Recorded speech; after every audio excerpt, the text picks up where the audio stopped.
In the 8th house, he has Uranus, and he has a circle with a cross in it, and this is known as the part of fortune. And the part of fortune is where we find our passion. Now, the 8th house can cover, it does actually cover a lot of subjects. It covers the subject of death, D-E-A-T-H. I had a friend who had his part of fortune in the 8th house, and he was an undertaker, and he worked in burying the dead, and that was what he did with his energy. But it's the house of death and dying. It's the house of insurances. It's the house of metaphysics. Other people's money. Other people's money. It's the house of also winning money. You know, winning the lottery or winning money in your lifetime. The Uranus there is all about shifting the thinking relating to that. If there's any negative thinking or relating to that, in relation to that, he has to change the energy.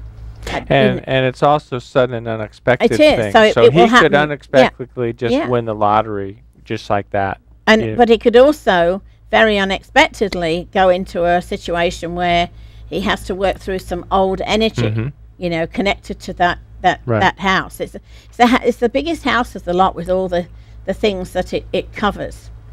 The 9th house, he has a lot of stuff in the 9th house.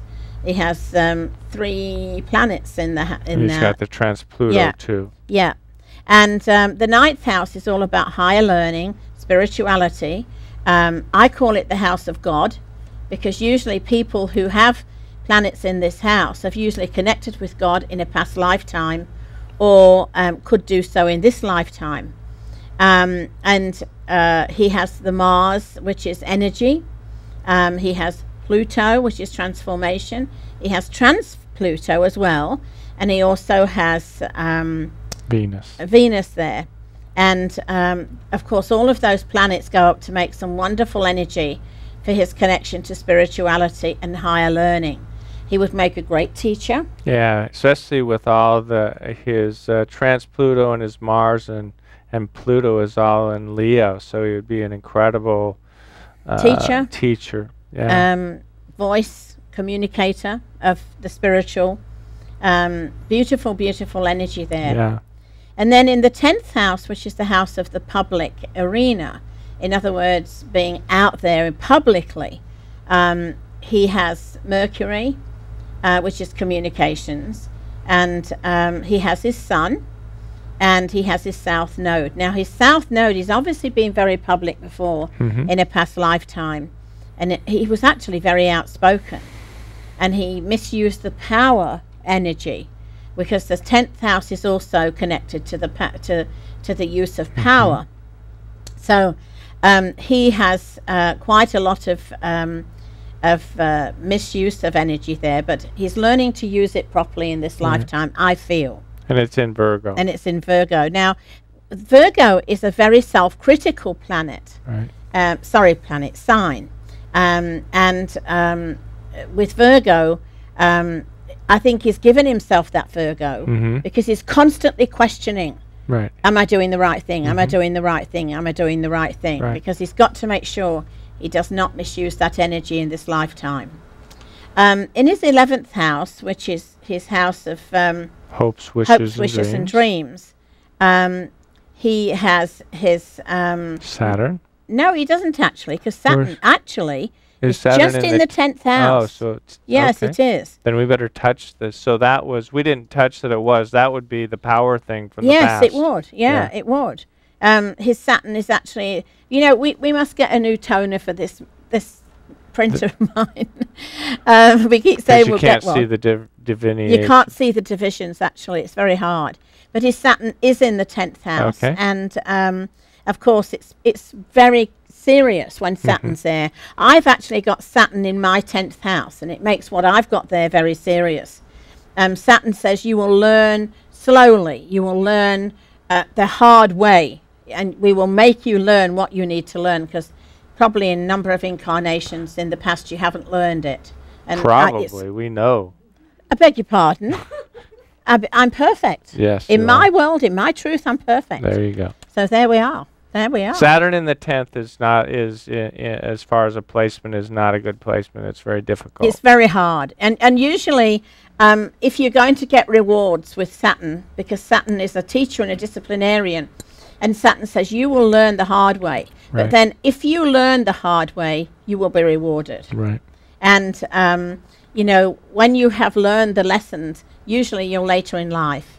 And as soon as I see Saturn in the 10th house with anybody, I think, oh gosh, you're not going to get your rewards till later in life rather than in your early years. But in the 11th house, which is the house of hopes, wishes and dreams, or hopes, wishes and desires, he has Neptune. And Neptune is all about creating the illusion and making the dream happen. I mean, he's got it sitting there ready to just manifest. Right. And I hope he understands that he can manifest and doesn't sit there saying, I never do anything in my life. Because the thing is that he's got everything there to make everything happen to him in his life. He just has to accept that he can manifest. And I liken him to a man with Aladdin's lamp. He only has to rub the lamp, and you know, his dreams can start becoming fulfilled. He's very lucky to have his Neptune there, actually. It's a very lucky place to have it. Right. His 12th house is empty, and so that means that on the deep subconscious level, he doesn't have anything to deal with. No big issues. No big issues, not like you and me. Yeah. Okay. His ascendant is Scorpio, and you know, when I've said in my writings many times, when people see Scorpio, they go, it's like, it's terrible, because you know we've come to associate Scorpio with horrible dark stuff. But with it having his Scorpio there, he is very elevated and very spiritual man. He may have had a fear in his early life of dying or of spiritual, you know, psychic stuff, and that because that's what it does. It makes you very frightened. Right. But you know, it's a wonderful placement for his Scorpio ascendant, and I actually think he shows more of his Scorpio ascendant in his energy than he actually does his Virgo sun. So there we are. And his midheaven is in Virgo, and also, you know, that's another Virgo for him. It's where the ego consciousness lies. And really, if I were to finish in saying something to Marco, I would say, stop beating yourself up because you're not perfect. You'll never be perfect on this earth plane while you've got the self there. Got to remember, God don't make no junk. No, he doesn't. And you're doing a wonderful job of working on yourself and of doing some study and learning and trying to get yourself to where you want to be on a spiritual level. I would say I would be very proud of yourself. That's all I have to say. Great. Great. And we would appreciate Marco getting back to us and letting us know if anything we said resonated. We've had a lot of feedback so far in a very positive way about the charts that we've read. So we would like some feedback there.